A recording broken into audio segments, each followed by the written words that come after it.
এই জিলহজ মাসের প্রথম 10 দিন সম্পর্কে আল্লাহ পাক সূরা ফজরের মধ্যে শপথ করেছেন, ওয়াল ফাজরি, ফজরের কসম, ওয়াল লায়ালিন আশর, এবং এই 10 রাতের কসম। এই 10 রাত বলতে এখানে জিলহজ মাসের এই 10 দিন এবং 10 রাতকে বোঝানো হয়। এর ফজিলত সম্পর্কে নবী সাল্লাল্লাহু আলাইহি ওয়াসাল্লাম একটা হাদিসে বলছেন, সহিহ বুখারীর হাদিস, ইবনে আব্বাস রাদিয়াল্লাহু আনহুমা থেকে বর্ণিত, নবী করিম সাল্লাল্লাহু আলাইহি ওয়াসাল্লাম বলেছেন যে মা মিন আইয়ামিন আমালু সালিহু ফীহিন্না আহাব্বু ইলাল্লাহ মিন হাযিহিল আইয়ামিল আশর। আল্লাহ পাকের কাছে এই 10 দিন অর্থাৎ জিলহজ মাসের প্রথম 10 দিনের নেক আমল যত বেশি প্রিয়, আল্লাহর কাছে জিলহজ মাসের প্রথম 10 দিনের নেক আমল যত বেশি প্রিয়, অন্য কোনো আমল এত বেশি প্রিয় না। অন্য কোনো আমল, এটা বুঝতে গিয়ে সাহাবায়ে কেরাম প্রশ্ন করছেন, ক্বালু, তারা বলছেন, ইয়া রাসূলুল্লাহ, হে আল্লাহর রাসূল, বলুন সাল্লাল্লাহু আলাইহি ওয়াসাল্লাম, ওয়ালাল জিহাদু ফি সাবিলিল্লাহ, আল্লাহর পথের জিহাদও কি নয়? আমরা তো জানি ইসলামের সর্বোচ্চ চূড়া হচ্ছে আল্লাহর পথের জিহাদ। তো নবী সাল্লাল্লাহু আলাইহি ওয়াসাল্লাম বলছেন, ওয়ালাল জিহাদু ফি সাবিলিল্লাহ, আল্লাহর পথের জিহাদও নয়, আল্লাহর পথের জিহাদও নয়, ইল্লা, তবে ওই ব্যক্তির কথা ভিন্ন, রাজুলুন খরাজা বিনাফসিহি ওয়া মালিহি ফালাম ইয়ারজি' মিন যালিকা বিশাই, কোন একজন ব্যক্তি যে তার জান এবং তার মাল নিয়ে আল্লাহর পথে বেরিয়ে গেছে, তারপরে কোনো কিছু নিয়ে সে ফিরে আসতে পারে নাই, মানে সে শহীদ হয়ে গেছে, এই ব্যক্তির কথা ভিন্ন। কিন্তু অন্য যে কোনো দিনের আমলের চাইতে এই 10 দিনের নেক আমল আল্লাহর কাছে সবচেয়ে বেশি প্রিয়। তাহলে আমরা বুঝতে পারলাম, আমরা যে 10 দিনে এখন বসবাস করছি, জিলহজ মাসের আজকে কয় তারিখ? 1 তারিখ। এই যে আল্লাহ পাক নিয়ামতের সাথে আমাদেরকে বাঁচিয়ে রেখেছেন, এই 10 দিন আমল করার সুযোগ দিয়েছেন, এই কৃতজ্ঞতা স্বীকার করে আমরা কিন্তু শেষ করতে পারবো না। পারবো না। প্রশ্ন হচ্ছে যে এই 10টা দিন আমরা কিভাবে কাজে লাগাতে পারি। আমি সেদিকেই যাব ইনশাল্লাহ। তার আগে এই দিনগুলো সম্পর্কে আর কয়েকটা ফজিলতের হাদিস শুনিয়ে দিচ্ছি। তিরমিজি, ইবনে মাজাহ, মিশকাতের 128 পৃষ্ঠা একটা হাদিস এসেছে, আবু হুরায়রা রাদিয়াল্লাহু আনহু থেকে বর্ণিত, নবী করিম সাল্লাল্লাহু আলাইহি ওয়াসাল্লাম বলেছেন যে দিনসমূহের মধ্যে এমন কোনো দিন নাই, আল্লাহর দিনগুলোর মধ্যে এমন কোনো দিন নাই যেদিন ইবাদত করা আল্লাহর কাছে জিলহজের 10 দিনের ইবাদতের চেয়ে বেশি প্রিয়। কথা বুঝতে পারছেন? এরপরে নবী সাল্লাল্লাহু আলাইহি ওয়াসাল্লাম বলছেন, ইয়াদুলু সিয়ামু কুল্লি সিয়ামিন মিনহা বিসিয়ামি সানাতিন, এই 10 দিনের একটা সিয়াম বা একটা রোজা 1 বছর রোজা রাখার সমান। এই 10 দিনের একটা রোজা 1 বছর রোজা রাখার সমান। ওয়া কিয়ামু কুল্লি লাইলাতিন ফিহা বিকিয়ামি লাইলাতুল কদর, এবং এই 10 রাতের এক রাতের কিয়াম লাইলাতুল কদরের কিয়ামের সমান। আর আমরা জানি লাইলাতুল কদর সম্পর্কে আল্লাহ পাক কি বলেছেন, লাইলাতুল কদরি খায়রুম মিন আলফি শাহর, 1000 মাসের ইবাদতের চেয়ে উত্তম। তাহলে আমরা বুঝতে পারছি যে এই 10 দিন 10 রাত কি আমল করতে হবে, এই হাদিসটা বলে দিচ্ছে, সিয়াম এবং কিয়াম। 10টা সিয়াম না পড়েন, অ্যাটলিস্ট 3টা সিয়াম পারা যাবে ইনশাআল্লাহ। পারা যাবে না? একটা সোমবার পাবো সামনে আমরা, ওটা রাখা যাবে ইনশাআল্লাহ। একটা বৃহস্পতিবার পাবেন, সেটাও রাখা যাবে ইনশাআল্লাহ। আর আরাফার সিয়াম পাবেন ইনশাআল্লাহ। আরাফার সিয়াম রাখলে আগের 1 বছর, পরের 1 বছর, 2 বছরের গুনাহ মাফ হয়ে যাবে ইনশাআল্লাহু আযজা ওয়া জাল। আর কিয়াম সম্পর্কে আমি সামনে বলছি ইনশাআল্লাহ তাআলা। এরপরে বাইহাকির একটা বর্ণনা আছে যে জিলহজ মাসের প্রথম দশকের রাতে,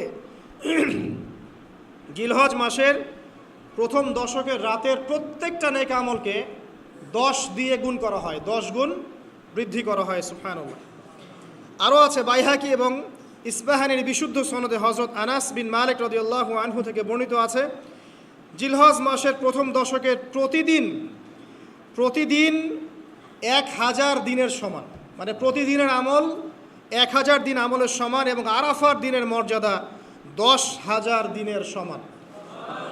আরাফার দিন যে ব্যক্তি ইবাদত করবে ইনশাআল্লাহ তাআলা, সে 10,000 দিন ইবাদতের নেকি পাবে ইনশাআল্লাহু আযজা ওয়া জাল। তো প্রথম কি করতে হবে সেটা এই হাদিস থেকে বোঝা যাচ্ছে। হাদিসটা কি? উম্মে সালামা রাদিয়াল্লাহু আনহা থেকে বর্ণিত, নবী সাল্লাল্লাহু আলাইহি ওয়াসাল্লাম বলছেন যে জিলহজ মাসের চাঁদ যে ব্যক্তি দেখবে, সে যেন তার নখ এবং তার চুল এগুলো যেন আর না কাটে। চাঁদ দেখে ফেলেছেন, কুরবানি করা পর্যন্ত এখন চুল আর নখ যেন সে না কাটে। যদি না কাটেন তাহলে কি হবে? আপনি একটা পূর্ণাঙ্গ কুরবানির নেকি পাবেন ইনশাআল্লাহ। আর একটা কুরবানির নেকি কি জানেন? কুরবানির পশুর গায়ে যতগুলো লোমকূপ আছে ততগুলো নেকি আপনার আমল নামায় যুক্ত হবে ইনশাআল্লাহু আযজা ওয়া জাল। এগুলো হাদিস। এখন আমরা প্র্যাকটিক্যাল কিছু কথায় আসি যে কিভাবে আমরা এই 10টা দিনকে কাজে লাগাতে পারি। আমি সবার আগে দোয়া করছি আল্লাহ পাক যেন আমাকে সবার আগে এর উপর আমল করা তৌফিক দান করেন, আমার পরিবারকে তৌফিক দান করেন, এবং অতঃপর আপনাদের সবাইকে যেন আল্লাহ পাক এই তৌফিক দান করেন, আমিন। 1 নাম্বার, যদিও কাজটা খুব ডিফিকাল্ট এবং এই যুগে এই জেনারেশনের জন্য কাজটা অনেক বেশি ডিফিকাল্ট, অলমোস্ট ইম্পসিবলের মতো, সেটা হচ্ছে এশার নামাজের পরপর ঘুমিয়ে যাওয়া। তাই না ভাই? এই কাজটা এখন কোয়াইট ইম্পসিবল, এশার নামাজের পরপর ঘুমিয়ে যাওয়া। কিন্তু চেষ্টা করতে হবে, আল্লাহ তৌফিক দান করুক, 10টা-11টার মধ্যেই যেন আমরা ঘুমিয়ে পড়তে পারি। আল্লাহ পাক তৌফিক দান করুন। সবার আগে যেন আমাকে তৌফিক দান করে। কোনো কোনো রাত এমনও কেটে যায় ফজরের নামাজ পড়তে হবে জন্য সারা রাত জেগে থাকতে হচ্ছে। আর আমাদের সময়ে বারাকা কমে গেছে, জানেন? আমাদের সময়ের মধ্যে বারাকা কমে গেছে, এটাও কিয়ামতের সাইন। নবী সাল্লাল্লাহু আলাইহি ওয়াসাল্লাম বলেছিলেন কিয়ামতের আগে আগে একটা বছর একটা মাসের মতো চলে যাবে, একটা মাস একটা সপ্তাহের মতো যাবে, একটা সপ্তাহ একটা দিনের মতো চলে যাবে, একটা দিন একটা ঘন্টার মতো চলে যাবে। তাই হচ্ছে না এখন? এই 7 দিন আগে আমরা জুমা পড়লাম, দেখেন 7 দিন। এই যে গত কয়দিন আগেই আপনি কুরবানির পশু জবাই করলেন, আবার কুরবানির ঈদ আপনার সামনে। সময় খুব দ্রুত চলে যাচ্ছে, আমরা বুঝতে পারছি না। এর কারণ হচ্ছে, একটা কারণ আমি ফাইন্ড আউট করেছি, এটা হচ্ছে আমরা এখন ফজরের সলাতটাকে জামায়াতে গুরুত্ব দিচ্ছি না, এবং ফজরের নামাজের পর থেকে আমরা জেগে থাকছি না। অনেকেই, বেশিরভাগই যারা থাকছে আলহামদুলিল্লাহ। এই কারণে ওই যে বরকতময় সময়টা সকালে, এটা আমরা পাচ্ছি না। এই কারণে দিনটা আমাদের ছোট হয়ে আসছে, দিনে কাজগুলো আমরা শেষ করতে পারছি না, রাত জাগতে হচ্ছে, আর রাত জাগলে তো ফজরে ওঠা সম্ভব হচ্ছে না। সো এই সমস্যাটা হচ্ছে ফজর কেন্দ্রিক, ফজরটাকে গুরুত্ব দিতে হবে সবচেয়ে বেশি। আল্লাহ পাক আমাকে তৌফিক দেখ, আপনাদের সবাইকে তৌফিক দান করুন। এই 10টা দিন আমরা প্র্যাকটিস করবো ইনশাআল্লাহ। রমাদান মাসে আমরা যেমন প্র্যাকটিস করেছিলাম 1 মাস আল্লাহর আনুগত্যের, এই 10টা দিন উৎসবের উৎসাহ নিয়ে আমরা আবার প্র্যাকটিস করবো ইনশাআল্লাহু আযজা ওয়া জাল। আর এই বিষয়গুলো বেশি বেশি প্রচার করবেন অনলাইনে, কারণ আমাদের জাতিটা, আমি জানি না সৌভাগ্য না দুর্ভাগ্য, আমরা খুব ইস্যু পাগল জাতি। ইস্যু একটা ধরিয়ে দিবেন, এটা নিয়ে আসতে থাকবেন, যে কোনো ইস্যু। যে ইস্যু একটা ধরিয়ে দিলেই 5 দিন 7 দিন 10 দিন কথা বলতে থাকি, আবার ইস্যুও শেষ, কথা বলাও শেষ, মানুষ ভুলে যায়। তো এই কারণে মনে করিয়ে দেওয়ার স্বার্থে জিলহজের 10 দিনের ফজিলত আমাদের সবাইকে মনে করিয়ে দেওয়া লাগবে, ঠিক আছে? অনলাইন অফলাইনে সবাই প্রচার করবেন। এই 10 দিন নেক আমলের জন্য একটা উৎসবের উপহার আল্লাহর পক্ষ থেকে। এই 10টা দিন যেন আমরা আল্লাহর পক্ষ থেকে এই উপহারকে কাজে লাগাই, বেশি বেশি নেক আমল করি, পরকালকে গুছিয়ে নেই। পারবো না ইনশাআল্লাহ? ইনশাআল্লাহ। প্রথম কাজ, আর্লি ঘুমিয়ে যাওয়ার চেষ্টা করা। 2 নাম্বার, ফজরের নামাজের মিনিমাম আধা ঘন্টা আগে ঘুম থেকে ওঠার চেষ্টা করা। ফজরের নামাজ কয়টা আপনাদের এখানে? 4:30টায়। 4টা বা 4:45টায় ওঠার চেষ্টা করতে হবে। আল্লাহ পাক তৌফিক দান করুন। ওযু ইস্তেঞ্জা করার পরে মিনিমাম 2 থেকে 4 রাকাত নফল নামাজ পড়বে, মিনিমাম 2 থেকে 4 রাকাত নফল নামাজ পড়বে। আমরা জানি যে আমরা নবী সাল্লাল্লাহু আলাইহি ওয়াসাল্লামের মতো তাহাজ্জুদ পড়তে পারবো না। পারবেন? তার 2 রাকাত নামাজে তিনি প্রায় 4 পারা কোরআন তেলাওয়াত করেছেন। 2 রাকাত নামাজে 4 থেকে 4.5 পারা কোরআন তেলাওয়াত করেছেন। আমরা কি পারবো? আমরা পারবো না। মিনিমাম 2 রাকাত নামাজ বা 4 রাকাত নামাজ তো পড়তে পারি। এবং ওই সময়টা হচ্ছে দোয়া কবুলের সময়। আল্লাহ পাক প্রথম আসমানে নেমে আসেন। আল্লাহ পাক কীভাবে নেমে আসেন এটা আল্লাহ পাকের ব্যাপার, এটা নিয়ে আমাদের মাথা ব্যথা ঘামানোর দরকার নাই। আল্লাহ নেমে এসে আহ্বান করতে থাকেন, কারো কি কোনো চাওয়া আছে আমার কাছে? আমি সেই চাওয়া পূরণ করে দিব। কেউ কি অসুস্থ আছো? আমাকে ডাকলে আমি শেফা দিয়ে দিব। কেউ কি আমার কাছে ক্ষমা চাইবে? আমি ক্ষমা করে দেব। কেউ কি আমাকে ডাকবে? আমি তার ডাকে সাড়া দেব। এভাবে ফজর পর্যন্ত আল্লাহ পাক আহ্বান করতে থাকেন, কিন্তু আমরা আসলে ঘুমিয়ে থাকি। আল্লাহ পাক আমাদেরকে মাফ করে দিন এবং এই নেক সময়গুলোকে কাজে লাগানো তৌফিক আল্লাহ পাক দান করুন, আমিন। এরপরে আমরা চলে আসবো ইনশাআল্লাহ ফজর জামাতে। এবং নামাজের বাহ্যিক মাসআলাগুলোকে নিয়ে বেশি বাড়াবাড়ি করবেন না, অভ্যন্তরীণ বিষয় নিয়ে ফোকাস করেন। বাহ্যিক মাসআলা নিয়ে আমরা যথেষ্ট বাড়াবাড়ি করেছি, অভ্যন্তরীণ যে বিষয়টা আছে, নামাজের আধ্যাত্মিকত্ব, নামাজের রুহানিয়াত, নামাজের মারেফত, আল্লাহকে পাওয়া, নামাজের আত্মশুদ্ধি, ইহসান, এটা নিয়ে বেশি ফোকাস করে। আমরা তর্ক করি হাত বাঁধা নিয়ে, তাই না? হাত বাঁধা নিয়ে, রফুল ইয়াদাই নিয়ে, আমিন নিয়ে, এগুলো নিয়ে আমরা তর্ক করি। কয়জন তর্ক করেছি যে নামাজে কতটুকু মনোযোগ থাকলো তাই নিয়ে? কোনটা বেশি ইম্পর্টেন্ট? নামাজ যদি মনোযোগই না থাকে, আমার হাত বাঁধা দিয়ে আল্লাহ পাক যা আসে নাকি? একটা বাহ্যিক আমল করেছে, আল্লাহ পাক নেকি দিবেন, ঠিক আছে ইনশাআল্লাহ। নামাজের ইহসানটা সবচেয়ে বেশি গুরুত্বপূর্ণ নয় কি? ফাওয়াইলুল লিল মুসাল্লিন আল্লাযীনা হুম আন সালাতিহিম সাহুন, যারা নামাজ সম্পর্কে উদাসীন। তো নামাজে দাঁড়িয়ে যদি আমি সারা দুনিয়ার বিষয় চিন্তা করতে শুরু করি, তাহলে আমার হাত কোথায় বাঁধলাম এটা কি আল্লাহ পাক দেখবেন? আল্লাহ পাক আমাদেরকে বোঝার তৌফিক দান করুন যে মূল বিষয় কোনটা সেটা নিয়ে ফোকাস করি। আমরা মুসলিমরা জাতি হিসাবে এখন মূল বিষয়গুলোকে বাদ দিয়ে গৌণ বিষয় নিয়ে বেশি ফোকাস করি। এটা আমাদের অধঃপতনের অন্যতম একটা কারণ। আল্লাহ পাক আমাদেরকে বোঝার তৌফিক দান করুন, আমিন। জামাতে নামাজ পড়ার পরে আপনারা চলে যাবেন না হুট করে, এখানে বসে থাকবেন, বসে বসে তাসবিহ তাহলিল করবেন, জিকির আজকার করবেন। খুব কমন তাসবিহ আছে কিছু, আয়াতুল কুরসি পড়বেন একবার, সূরা ফালাক, ইখলাস, নাস 3 বার করে পড়বেন। তারপরে আল্লাহুম্মা আনতাস সালাম ওয়া মিনকাস সালাম তাবারাকতা ইয়া যাল জালালি ওয়াল ইকরাম পড়বেন। আল্লাহুম্মা আইন্নি আলা যিকরিক ওয়া শুকরিকা ওয়া হুসনি ইবাদাতিক পড়বেন। আল্লাহুম্মা ইন্না নাসআলুকা ইলমান নাফিআন ওয়া আমালান মুতাকাব্বালান ওয়া রিজকান তাইয়্যিবা, এটা পড়বেন। দরুদ শরীফ পড়বেন 10 বার। তারপরে পড়বেন রাদিতু বিল্লাহি রাব্বান ওয়া বিল ইসলামি দীনান ওয়া বি মুহাম্মাদিন নাবিয়্যা 3 বার। হাসবি আল্লাহ লা ইলাহা ইল্লা হু আলাইহি তাওয়াক্কালতু ওয়া হুয়া রাব্বুল আরশিল আযীম 7 বার। সুবহানাল্লাহি ওয়া বিহামদিহি আদাদা খালকিহি ওয়া রিদা নাফসিহি ওয়া জিনাতা আরশিহি ওয়া মিদাদা কালিমাতিহি 3 বার। তারপরে আর অনেক আছে, বলতে গেলে আসলে সময় শেষ হয়ে যাবে। আমি একটা বইয়ের নাম বলে দেই, এই বইয়ের মধ্যে সব পাবেন, ঠিক আছে? বইটার নাম হচ্ছে হিসনুল মুসলিম। কি নাম? হিসনুল মুসলিম। অ্যাপসও আছে, পকেটে অ্যাপস রাখতে পারেন, পকেট সাইজ বই পাওয়া যায়, পকেটে রাখতে পারেন। নামাজের পরে খুলে খুলে পড়বেন। এগুলো করতে গিয়ে আপনাকে কেউ বাধা দিবে? এগুলো করলে কি আপনি সন্ত্রাসী হয়ে যাবেন, মৌলবাদী হয়ে যাবেন, জঙ্গি হয়ে যাবেন? এই আমলগুলো করবেন, ছাড়বেন না, ঠিক আছে? আমল ছাড়বেন না। আমল সেই জিন্দেহি বানতা হয়, একটা কথা আছে, আমল দিয়েই জীবন গঠিত হয়, জীবন গড়ে। আল্লাহ পাক তৌফিক এনায়েত করুন। আরেকটা কথা বলি, ফজর নামাজের পরে চেষ্টা করেন আধা ঘন্টা থেকে 1 ঘন্টা কোরআন তেলাওয়াত করার জন্য। পারা যাবে ভাই ইনশাআল্লাহ? আবার বলছি, প্রত্যেক হরফে 10 নেকি পাবেন ইনশাআল্লাহ। কোরআন তেলাওয়াত করলে অর্থ না বুঝেও যদি তেলাওয়াত করেন, প্রত্যেক হরফে 10 নেকি পাবেন ইনশাআল্লাহ। কিন্তু অর্থ না বুঝলে কোরআনের হক আদায় হয় না। আবারও বলছি, আমি যা বলেছি সেটা বলতে আমি দ্বিধা করছি না। আমি বলছি কোরআন তেলাওয়াত করলে প্রত্যেক হরফে আপনি 10 নেকি করে পাবেন। বোঝেন আর নাই বোঝেন, তাফসির বোঝেন আর নাই বোঝেন, অর্থ বোঝেন আর নাই বোঝেন, প্রত্যেক হরফে কি পাবেন? 10 নেকি পাবেন। কিন্তু অর্থ না বুঝলে, অনুধাবন না করলে কোরআন নাজিলের মূল হক আদায় হবে না। কোরআন নাজিল হয়েছে তাদাব্বুরের জন্য, গবেষণার জন্য, কোরআন কেন্দ্রিক জীবন গড়ার জন্য। যদি অর্থ না বোঝেন কেমন করে জীবন গড়বেন?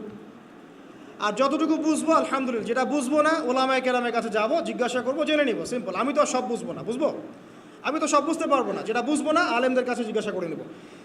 কোরআন তেলাওয়াত করুন। এরপর চলে আসেন, যদি পসিবল হয়, ফজরের পর জিকির আজকার করার পর তিলাওয়াত করলেন, এরপর চলে গেলেন, যাওয়ার আগে, মসজিদ থেকে যাওয়ার আগে আপনি অন্তত 2টা রাকাত এই ইশরাকের নামাজ পড়ুন। কিসের নামাজ? ইশরাক। নবীজি বলেছেন, কেউ যদি ফজরের নামাজ জামাতে পড়ে, তারপরে সালাম ফিরানোর পর ওই জায়গাতেই বসে থাকে এবং জিকির আজগার করতে থাকে, সুবহানাল্লাহ 100 বার পড়লো, আস্তাগফিরুল্লাহ 100 বার পড়লো, ঠিক আছে, লা ইলাহা ইল্লাল্লাহ ওয়াহদাহু লা শারীকা লাহ লাহুল মুলক ওয়া লাহুল হামদ ওয়া হুয়া আলা কুল্লি শাইইন কাদির, এগুলো পড়লো। তারপরে ধরেন দরুদ শরীফ পড়লো ইত্যাদি। জিকির আজগার শেষ করে সূর্য উঠে যাওয়ার পরে সে যদি 2 রাকাত নামাজ পড়ে, মাত্র 2 রাকাত, সে ফিরে যাবে একটা কবুল হজ, একটা কবুল ওমরার নেকি নিয়ে ফিরবে ইনশাআল্লাহ। আরেকটা নামাজ আছে, যদি পসিবল হয় পড়তে পারেন, 8টা থেকে 10টার মধ্যে পড়ে ফেললে ভালো, এরপরে সূর্য উঠে যায়, সূর্য গরম হয়ে যায়। সেটা হলো আপনার এই চাষ্টের নামাজ, যেটাকে আমরা বলি সলাতুদ দুহা, চাষ্টের নামাজ। আমরা অনেকে রিজিকের সমস্যায় ভুগি না? দারিদ্রতা, রিজিকের সমস্যা, আমাদের অভাব, এই সমস্যা আছে না? চাষতের নামাজ যে ব্যক্তি নিয়মিত পড়বে তাকে 2টা ফজিলত দেওয়া হয়। কয়টা ফজিলত? চাষতের নামাজ যে ব্যক্তি নিয়মিত পড়ে তার 2টা স্পেশাল ফজিলত। এক, তাকে দ্বীনের জ্ঞান দেওয়া হবে, ইলম মুখস্থ ক্ষমতা দেওয়া হবে। আপনি হিফজ ক্ষমতা বেড়ে যাবে, কোরআন সুন্নাহ মুখস্থ রাখতে পারবেন ভালো ইনশাআল্লাহ, আল্লাহর পক্ষ থেকে বুঝ দেওয়া হবে। আর একটা হচ্ছে আপনার দারিদ্রতা আল্লাহ পাক দূর করে দেবেন। এগুলো পরীক্ষিত আমল ভাই, এগুলো কোনো গাল গল্প বলছি না, এগুলো পরীক্ষিত। আরেকটা আছে, সূরা ওয়াকিয়া রাতে তেলাওয়াত করেন, সূরা ইযা ওয়াকাআতিল ওয়াকিয়া লাইসা লিওয়াকাআতিহা কাযিবা, এই সূরাটা আপনি তেলাওয়াত করেন, দেখবেন দারিদ্রতা চলে যাবে ইনশাআল্লাহ আযজা ওয়া জাল্লা, চলে যাবেই ইনশাআল্লাহ। এবার আসুন কোরআন তেলাওয়াত নিয়ে 2টা কথা বলে দেই। কিছু কিছু সূরার কিছু কিছু অংশ মুখস্থ করে ফেলার চেষ্টা করেন। প্রত্যেক দিন এই অংশটুকু আপনি নিজে তেলাওয়াত করবেন। ফর এক্সাম্পল, সূরা বাকারার প্রথম 5টা আয়াত, তারপরে আয়াতুল কুরসি 255 নম্বর আয়াত, সূরা বাকারার শেষের 3টা আয়াত, সূরাতুল আলী ইমরান শেষের 10 আয়াত, সূরা কাহফ প্রথম 10 শেষের 10, সূরা মুমিনুন শেষের 5-7টা আয়াত, সূরা তওবার শেষ পৃষ্ঠা, সূরা আহজাবের শেষ পৃষ্ঠা, সূরা ফালাক, সূরা নাস, সূরা ইখলাস, সূরা কাফিরুন, সূরা জিন এর প্রথম 10টা-20টা আয়াত, এছাড়া আরও সূরা হাশর শেষের 5-7টা আয়াত। এগুলো মুখস্থ করে ফেলেন, প্রতিদিন এগুলো আপনি চর্চা করবেন, পারবেন ইনশাআল্লাহ। প্রত্যেক দিন যদি কোরআন তেলাওয়াত করেন একটা নেকি আছে, একটা ফজিলত স্পেশাল, সেটা হলো কোরআন কিয়ামতের মাঠে আপনার পক্ষে সুপারিশ করবে। আর কোরআন যার পক্ষে সুপারিশ করবে ইনশাআল্লাহ তাআলা সে জান্নাতে চলে যাবেই ইনশাআল্লাহ। আর কোরআন যার বিপক্ষে সুপারিশ করবে তার কি জান্নাতে যাওয়ার কোনো সুযোগ আছে ভাই? আল্লাহ বোঝার তৌফিক দেখ, আমিন। চাষতের পরে বাকি যে নামাজগুলো আছে, জোহর, আসর, মাগরিব, এশা, এগুলো আমরা জামায়াতে আদায় করার চেষ্টা করবো ইনশাআল্লাহ আজ্জা ওয়া জাল্লা। আল্লাহ পাক আমাদের সবাইকে তৌফিক দান করুন। আজকে জুমার নামাজে আমরা যেমন সবাই এসেছি, একইভাবে যেন আসর, মাগরিব, এশাতেও সবাই আসতে পারি, এই নিয়াত আমরা পাকাপোক্ত করি। যদি জামাত না পান, ঘুমিয়ে থাকেন বা ভুলে যান, যখনই ঘুম থেকে উঠবেন তখনই নামাজ, ছাড়ার কোনো অবকাশ নাই। মান তারাকা সালাতান মুতাআম্মিদান ফাকাদ কাফার, একটা হাদিসে নবীজি বলেছেন, যে ব্যক্তি নামাজ ইচ্ছাকৃতভাবে ইচ্ছা করে ছেড়ে দিল, ইচ্ছা হইলো পড়লাম, ইচ্ছা হইলো পড়লাম না, ফাকাদ কাফার, সে ব্যক্তি কুফরি করবে। বাইনাল আবদি ওয়া বাইনাশ শিরকি ওয়াল কুফরি তারকুস সালাহ, একজন আল্লাহর বান্দা আর একজন মুমিন মুসলিম এর মধ্যে পার্থক্যই হচ্ছে নামাজ। এমন হাদিস আছে যে প্রচণ্ড রকম জালেম ফেরাউনের মতো শাসক সম্পর্কে সাহাবীরা জিজ্ঞাসা করেছিলেন, যদি এরকম জুলুম হয় ইয়া রাসূলুল্লাহ, আমরা কি করব? আমরা কি প্রতিহত করব না? নবীজি বলেছেন, ইল্লা মা সাল্লাও, না, যতক্ষণ তারা সালাত আদায় করে ততক্ষণ তাদের বিরুদ্ধে যেও না। তার মানে নামাজ নাই, ইসলামের খাতায় নাম নাই। অতএব নামাজ কাজা হয়ে গেলেও কাজা করবেন, ভুলে গেলেও নামাজ আদায় করবেন। যদি জামাত না পান বাসায় পড়বেন, যদি পসিবল হয় মসজিদে জামাত শেষ হয়ে গেছে বাসায় জামাত করে পড়বেন। নামাজের কোনো মাফ, আল্লাহ পাক তৌফিক দান করুন, আমিন। এরপরে আসেন, 2টা নামাজ আছে, এটা আমরা পড়ি না, বা অনেকে পড়ি অনেকে অবহেলা করি, কিন্তু এটার বড় ফজিলত আছে, বলবো। বেলাল রাদিয়াল্লাহু আনহু নাম শুনেছেন? যখনই নবী সাল্লাল্লাহু আলাইহি ওয়াসাল্লাম জান্নাতে যেতেন, মানে জান্নাত আল্লাহ পাক তাকে দেখাতেন, তখনই তিনি তার বেলাল রাদিয়াল্লাহু আনহুর পায়ের শব্দ শুনতে পারতেন। বেলাল রাদিয়াল্লাহু আনহুর পায়ের শব্দ তিনি শুনতে পারতেন। আর একজন যোগ্য নেতা যিনি, তিনি তার অনুসারীর পায়ের শব্দও চিনেন। কথা বুঝতে পারছেন? আচ্ছা, গলার ভয়েসও চিনেন। তো বেলাল রাদিয়াল্লাহু আনহুকে তিনি জিজ্ঞাসা করলেন, ইয়া হে বেলাল, তুমি কি এমন আমল করো যার ফলশ্রুতিতে তুমি জান্নাতে আমার সামনে সামনে হাঁটছো? সুবহানাল্লাহ। কোন বেলাল? যিনি একজন কৃতদাস ছিলেন, নিগ্রো, কালো, দেখতে হয়তো আপনার আমার মতো সুন্দর না, তাই না? আফ্রিকান মানুষ, যাকে ওই যে রোদের মধ্যে শুয়ে পিটানো হয়েছিল, হয়নি? সেই বেলাল রাদিয়াল্লাহু আনহু, সুবহানাল্লাহ। তখন তিনি বলছেন, ইয়া রাসূলুল্লাহ, আমি তো এমন কোনো আমল করি না, আপনারা যা করেন তাই করি, তবে যখনই আমার অজু ছুটে যায়, অজু ভেঙে যায়, আমি তখনই অজু করি, আর সেই অজু দিয়ে আমি 2 রাকাত নামাজ পড়ি। এই নামাজটাকে কি বলে? তাহিয়াতুল ওযু। এই তাহিয়াতুল ওযুটা আমরা আদায় করার চেষ্টা করবো, আল্লাহ পাক তৌফিক দান করুন। আরেকটা আছে তাহিয়াতুল মসজিদ। দেখবেন অনেকেই মসজিদে আসি আমরা ধাপ করে বসে পড়ি, তাই না? আসলে কিন্তু মসজিদে এসে 2 রাকাত নামাজ পড়ে বসা সুন্নাত। মসজিদে একটা হক আছে, মসজিদে আসলেন 2 রাকাত নামাজ পড়লেন, সংক্ষিপ্ত আকারে পড়লেন, পড়ে বসবেন, এটা করা উচিত। আল্লাহ পাক তৌফিক এনায়েত করুন, আমিন। এরপরে আসেন, এই 10 দিন কি করব আমরা? এগুলোর পাশাপাশি বেশি বেশি তাকবীর দিবেন। তাকবীর মানে আল্লাহু আকবার, আল্লাহু আকবার, লা ইলাহা ইল্লাল্লাহ, আল্লাহু আকবার ওয়ালিল্লাহিল হামদ। সাহাবীদের মধ্যে আবু হুরায়রা রাদিয়াল্লাহু আনহু, আব্দুল্লাহ ইবনে আব্বাস, আব্দুল্লাহ বিন ওমর, এই বিখ্যাত সাহাবীরা যখন এই 10 দিনে উপস্থিত হতেন, তারা বাজারে গেলেও তারা বাজারে গিয়ে তাকবীর দিতেন জোরে জোরে। অন্য সবাই শুনে সবাই তাকবীর দিত, তাহলে সমস্বরে তাকবীর হতো। এই সুন্নাহটা চালু করা যেতে পারে। আল্লাহ পাক আমরা সবাইকে তাকবীর দেওয়ার তৌফিক দান করুন, আমিন। এরপর এই 10 দিন আমরা বেশি বেশি যে কাজটা করার চেষ্টা করবো সেটা হলো তওবা। বেশি থেকে বেশি তওবা করার চেষ্টা করা উচিত। আর তওবা মানে শুধু আস্তাগফিরুল্লাহ ওয়া আতুবু ইলাইহি পড়া নয়। তওবার দুটো ভাগ আছে। কবিরা গুনার জন্য একরকম তওবা, আর সগীরা গুনাহ এমনি এমনি মাফ হয়ে যায়। সগীরা গুনার জন্য একটা সগীরা গুনাহ হয়েছে, আপনি একটা ভালো কাজ করলেন, আগের গুনাহ মাফ। একটা গুনাহ হয়েছে, আপনি ওযু করলেন, চোখের হাতের সব গুনাহ মাফ। একটা গুনাহ হয়েছে, আপনি সদকা করলেন, গুনাহ মাফ। মানে গুনাহ মাফের অনেক সুযোগ আছে, কিন্তু কবিরা গুনাহ মাফের শর্ত আছে। শর্ত কি? 1 নাম্বার, পাক্কা নিয়াত করা যায় আর কোনোদিন এই কাজটা করবো না ইনশাআল্লাহ। 2 নাম্বার, ইচ্ছা করে ওই পাপে আর লিপ্ত না হওয়া। এবং 3 নাম্বার, নিজে এই পাপের জন্য কান্নাকাটি করা, অনুতপ্ত থাকা, তাহলে ইনশাআল্লাহ মাফ হয়ে যাবে। আরেকটা শর্ত আছে, যদি পাপটা অন্য কারোর সাথে সম্পৃক্ত হয়, যেমন ধরেন কারো টাকা মেরে দিয়েছেন, টাকা শোধ করেন নাই, যেটা আমাদের সমাজের ট্রেডিশন হয়ে গেছে এখন। জমি মেরে দিয়েছেন, শোধ করছেন না, মান সম্মানের হানি করছেন, মিথ্যা অপবাদ দিচ্ছেন। হ্যাঁ, এক কথায় মানুষের সাথে সম্পৃক্ত হক, মানুষের ক্ষতি করেছেন আপনি, তখন কি করতে হবে? তখন ওই মানুষের কাছে গিয়ে ক্ষমা নিতে হবে। খুব ডিফিকাল্ট, এবং এটার জন্য একটা বড় মনের দরকার আছে, মনের স্বচ্ছতার দরকার আছে। ভাই, আমি তোমার টাকা ধার নিয়েছিলাম, দেই নাই, এই নাও টাকা, শোধ করে দিলাম। ভাই, আমি তোমাকে ভালো মন্দ বলেছিলাম, তোমার গীবত করেছি, আল্লাহ তোমাকে মাফ করে দেয়, তুমি আমাকে মাফ করে দাও। খুব ডিফিকাল্ট এগুলো করতে হলে বড় মন লাগবে। আর যদি এগুলো আমরা না করতে পারি তাহলে সমস্যা আছে। কিয়ামতের মাঠে আল্লাহ পাক ধরবেন, এবং যারা হকগ্রস্ত এদেরকে দাঁড় করাবেন। কিয়ামতের মাঠে নিজের নেকি তাকে দিয়ে ঋণ শোধ করতে হবে, অথবা তার গুনাহ নিজের আমল নামে নিয়ে ঋণ শোধ করতে হবে। কোনটা বেটার বলেন? দুনিয়াতে ছোট হওয়া না পরকালে ছোট হওয়া?